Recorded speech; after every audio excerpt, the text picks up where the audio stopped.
तो cricket team गई है पाकिस्तान के, उसके जो कैप्टन है बाबर आजम, उन्होंने पिक्चर अपनी लगाई है गणेश जी की मूर्ति के साथ, वो बैठे हैं उधर। जो सोशल मीडिया पे उस बेचारे को गालियां पड़ी है बेशुमार कि क्यों बैठे हो वहाँ पे। लेकिन आरजू मुझे ये बताएं, आप गणेश जी की कह रहे हैं तस्वीर के साथ उनका पीछे पर मस्जिदों में बम मार रहे हैं, वो बात तो नहीं ना, उसका बताइए क्या जस्टिफिकेशन उसकी।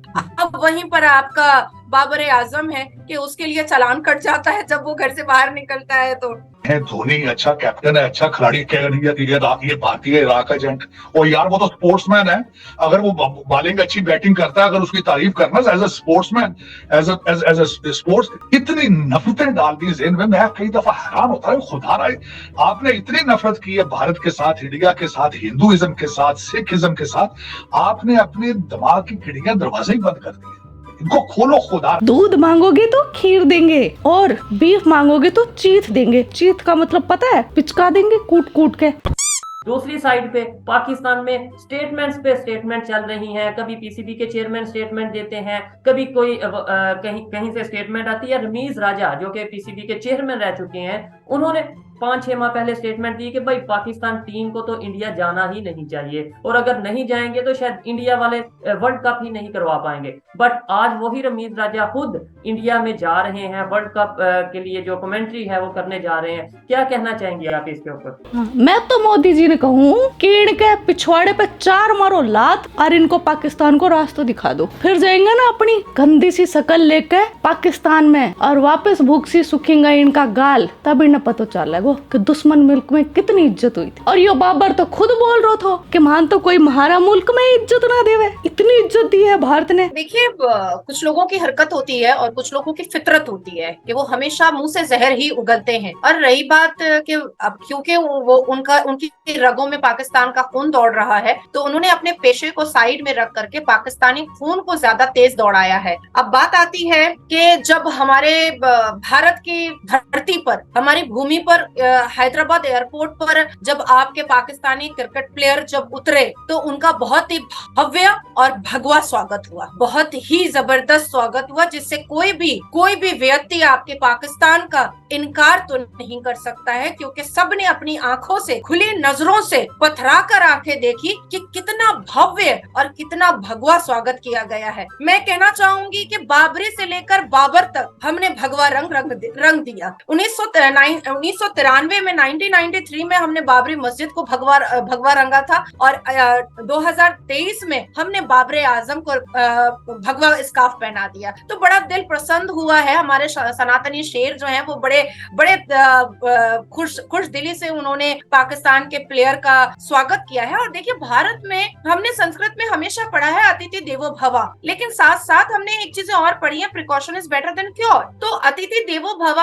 के मर्यादा को उल्लंघन करना ना ही हमारी संस्कृति में आता है, ना ही हमारे संस्कार में आता है। तो बड़ी खूबसूरत तरीके से हमने आपके प्लेयर की मेहमान नवाजी की है, पर थोड़ी बहुत करवाहट, तो ये तो पाकिस्तान का जन्मसिद्ध अधिकार है कि करवाहट को साबित करना, उनको दिखाना, जैसे बीफ नहीं मिल रहा है। तो भाई देखिए, हमारे all India Muslim personal law board के, मैं थोड़ा सा इसको डिटेल में बता देती हूँ कि हमारे all India Muslim personal law board के जितने भी इस्लाम धर्म के ठेकेदार हैं, उनका कहना है, बजाते उन्होंने नेशनल मीडिया के सामने कहा है कि इस्लाम जो है वो भारत से स्टार्ट हुआ है। तो भारत के संस्कार ये बताते हैं कि हम गौ को गौ माता मानते हैं। तो बीफ तो मिलने से रहा, और अगर तो ये सारी टिप्पणियां भी नहीं करनी चाहिए, जिसकी वजह से आप पाकिस्तान की सरकार को माफी का एक ट्वीट भी करना पड़ा और माफी मांगनी पड़ी। तो अब रमीज राजा की आप बात करें या आप किसी की भी बात करें, मैं इसको वैल्यू और किसी भी तरीके का इंपॉर्टेंस नहीं देना चाहूंगी। मुझे लगता है कि प्लेयर का काम है ग्राउंड पर अपनी वैल्यू खुद बनाना,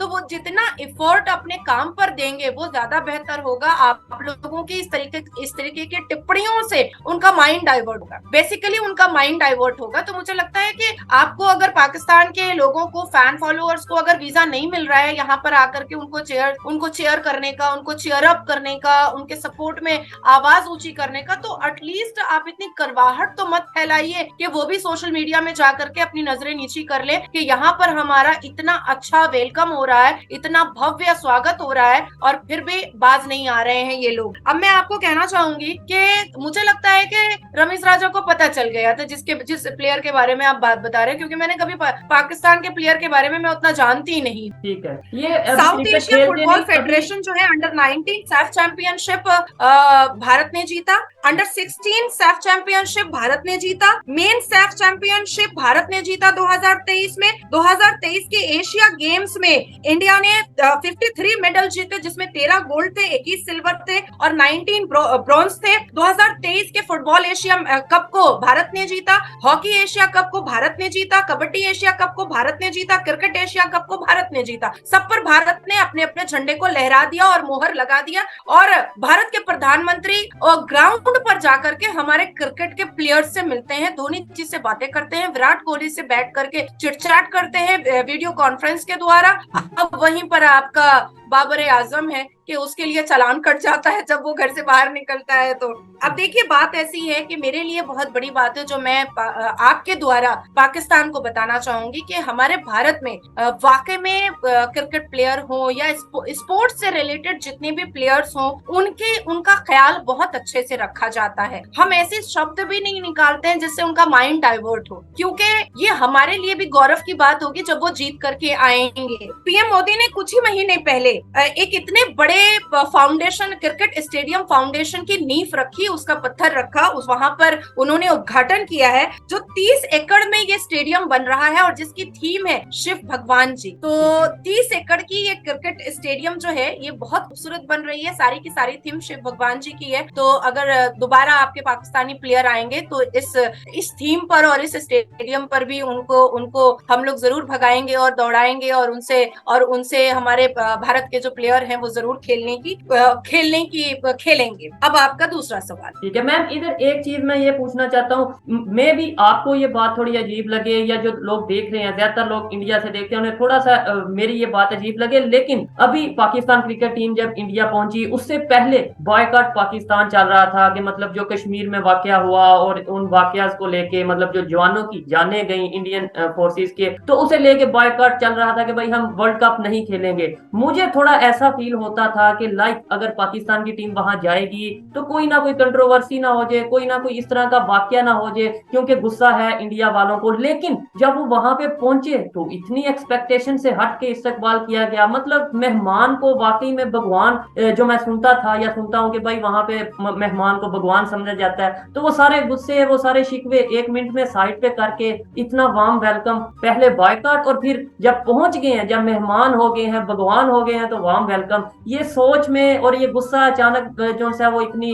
मोहब्बत में कैसे बदल जाता है? नहीं, देखिए ऐसी बात नहीं है। पॉलिटिक्स अपनी जगह है और क्रिकेट अपनी जगह है, स्पोर्ट्स अपनी जगह है, बायलैटरल रिलेशंस अपनी जगह है, ट्रेड अपनी जगह है, आर्मी अपनी जगह है, सबमरीन अपनी जगह है, फाइटर जेट अपनी जगह है, पायलट्स अपनी जगह है, एडवोकेट्स अपनी जगह है। हमारे सुप्रीम कोर्ट के अंदर और लोअर कोर्ट के अंदर और एसीजेएम कोर्ट के अंदर और भारत के तमाम स्टेट के हाई कोर्ट के अंदर ऐसे भी वकील हैं जो टेररिस्ट के पक्ष में केस लड़ते हैं। हमारे भारत के सरजमीन पर ये इतिहास है कि सीमा गुलाम हैदर के लिए भी वकील खड़ा है, यहाँ पर उसका केस भी वकील ही देख रहा है। तो हर एक का कर्तव्य, हर एक व्यक्ति का कार्य अपना अलग अलग होता है। अब देखिए, जाहिर सी बात है कि 29 सितंबर 2023 में आपके पाकिस्तान में 4 बॉम्ब ब्लास्ट हुआ, जहाँ पर मासूम 50 लोगों की, मोर देन 50 लोगों की जानें गई। तो हमें तो बुरा लगता है ना, हमें भी बुरा लगता है ना, जब 1 करोड़ से ऊपर अदर बैकवर्ड कास्ट और माइनॉरिटीज, हिंदू माइनॉरिटीज को जब पैरों के नीचे कुचला जाता है पाकिस्तान में, तो हमें, हमारी आंखों से खून के आंसू गिरते हैं, हमें बहुत बुरा लगता है। जब 150 साल की मंदिरें पाकिस्तान में तोड़ी जाती हैं तो हमारे दिल को चोट पहुंचती है। जब पुराने चर्च को बेहुरमती के साथ बेइज्जत करके जब उसकी नींव हिलाई जाती है, तो उसको तोड़ा जाता है, उसके छत्ते को लात से मारा जाता है, हथौड़े मारे जाते हैं पाकिस्तान में, तो हमारा कलेजा कटता है, हमें बहुत बुरा लगता है। तो था ना वीडियो कैसो लागो, लाइक कमेंट और शेयर कर दियो, ठीक है। जय हिंद, जय भारत, जय मोदी, सॉरी जय हिंद वापस ही।